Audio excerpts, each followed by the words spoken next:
Kanye West made an appearance on the Alex Jones show, right, saying Hitler was a great guy. Okay, how do you think we're going to go back to 2016 to call Trump a Nazi? Is this what we're doing now? Okay, so first of all, you're doing that.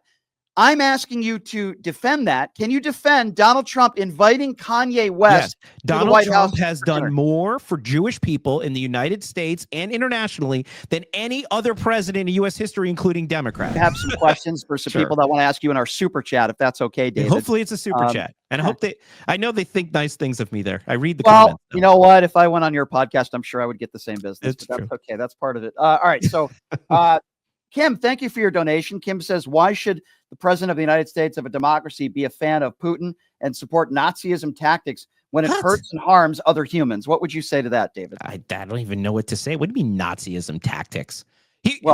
How can you guys continue to call President Trump a Nazi when he is the only president, by the way, a Republican president, that has done more to protect the Jewish people in this country and abroad? By the way, he just did a new executive order that literally deports people if they're here on a visa and they attack Jewish students. Put another one up there when you see another one. How can you guys still call him a Nazi?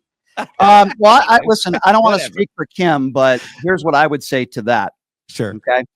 I believe Donald Trump is running an oligarchy, and I believe it's a dictatorship. Now, why do I say that? Well, first of all, I know why you say it. Let's go to another one. Annoyed AF. That's an interesting name. Ask the guest, and you can see it right there at the bottom. If Elon was going in to look for wasteful government spending, why did he bring in 6 coders instead of 6 forensic accountants? I think that's a very good question.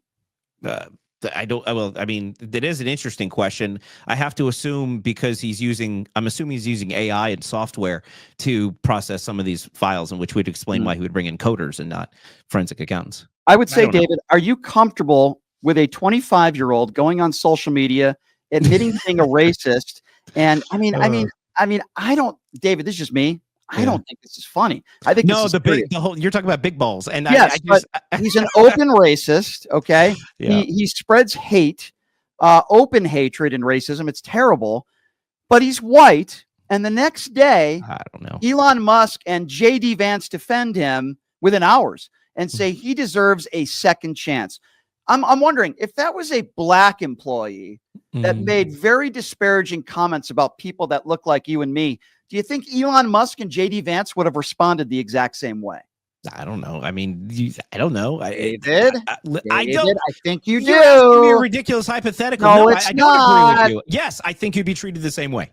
So, okay, let me just get this right. Let me just say a white middle-aged kid, or 25, not middle-aged. Yeah, I think he would be treated. I think everybody's treated fairly in this country, whether they're black or white. If you're white and 25, and you spread blatant racism and hatred, you think a black person who said that about white people would be treated the same way by the Trump administration? No, actually, and I don't know how they'd be treated by the Trump administration, but generally in our society, if a black individual says racist things about white people and you call it out, you're routinely, and I've heard this more than I care to count, that black people can't be racist. Only white people can be racist. Well, I think that's Donald Trump's attitude. That's a tenet of diversity, equity, inclusion, and critical race theory, that minorities don't have the ability to be racist because they're victims in this, so they can't be racist against their oppressors. David, I think you're by making your own standards, the answer is clear. They would be treated better.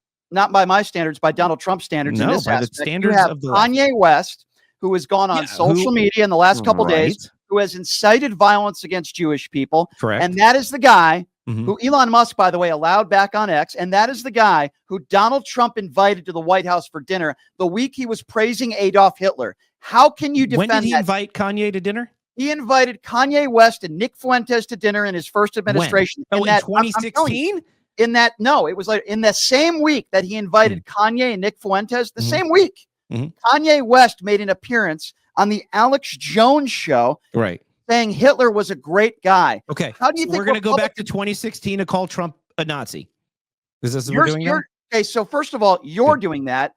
I'm asking you to defend that. Can you defend Donald Trump inviting Kanye West to the White House? Donald Trump has done more for Jewish people in the United States and internationally than any other president in U.S. history, including Democrats. He told me that if I didn't vote for him because I'm Jewish, that I need to get my head examined. That is offensive. I'm sorry you were offended by that. But the reality is Trump has done more for Jewish people than any Democrat has ever done. What has he done for me? Harbor. Tell me, I'm Jewish. What has he done for me? What has he done for you? Yeah. What has he done? Well, I don't know what he's done for you specifically, but he's done a lot Jewish. For Jewish people. He's done so much for the Jew. What has he done? Send him a letter. Ask him. Maybe we might have another world war. He might send you a hat. If you guess what? Yeah, trust me. I'll use it as toilet paper.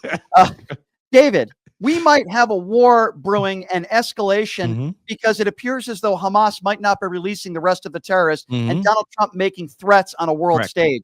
And I think that was a good threat to make. Listen, you might have not seen it in the last 4 years, so you forget that when we're talking about organizations like Hamas, and we're talking about organizations that hate Jewish people, hate America, hate Israel, and has attacked Israel, attacked Jewish people, attack American interests. By the way, don't forget, it was Iran who sent missiles at a U.S. base. A U.S. base, Iran sent missiles. And what did we do? Well, it didn't hurt anybody.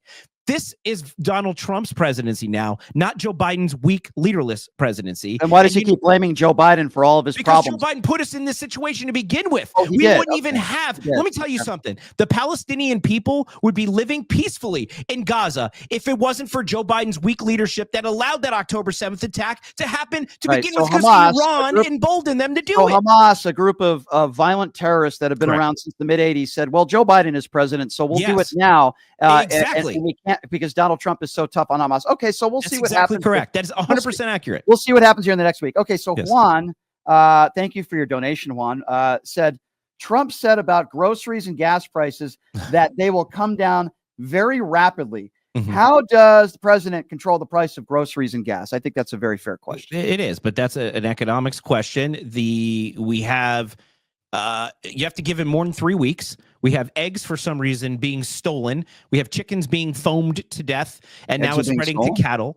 So we have disease right now, and we have extermination of a lot of our livestock, which produces our eggs. I know people are complaining about egg prices and somehow saying it's Trump's fault.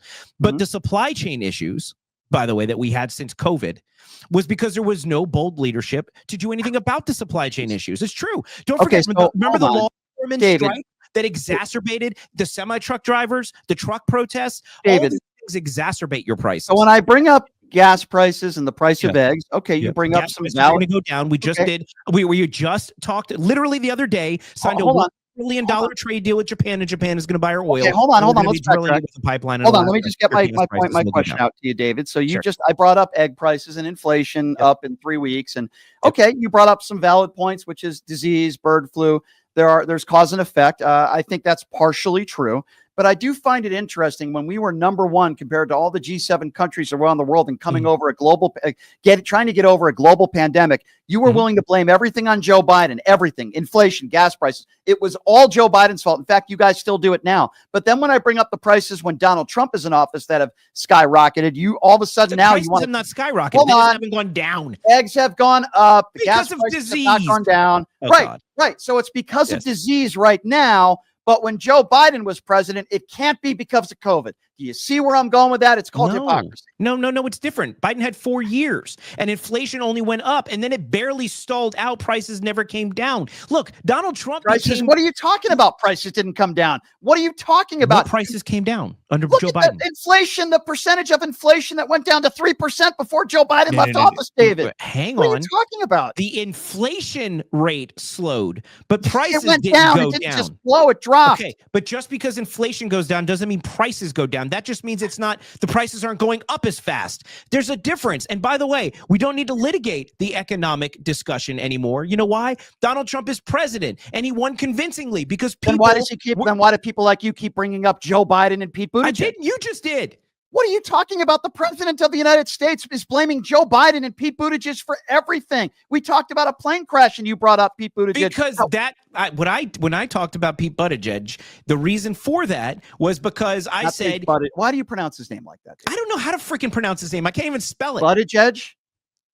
If you're thinking I said it for a specific reason, you have me wrong, my friend. All right. Okay. I'll give you the benefit of the doubt on that one. Go ahead. You know, I bent over backwards to pronounce Kamala's name correctly just because I was corrected that it was Kamala, and I didn't want people to say that I was purposely mispronouncing it. Because well, you know, though, I'm not speaking about you, David, but you know that there's a lot of people on the far right. I didn't do it that way. If I said Buttigieg, I was just speaking. Understood. But you know, there's a lot of people on the right that I'm not that guy. Purpose, and I think that being said, the reason why I brought him up is because of I believe that there's weaknesses within a lot of those departments that FAA being one of them, and unfortunately, poorly timed with Elon's trimming of the government fat is causing a perfect storm that I believe is that I am concerned about. Absolutely.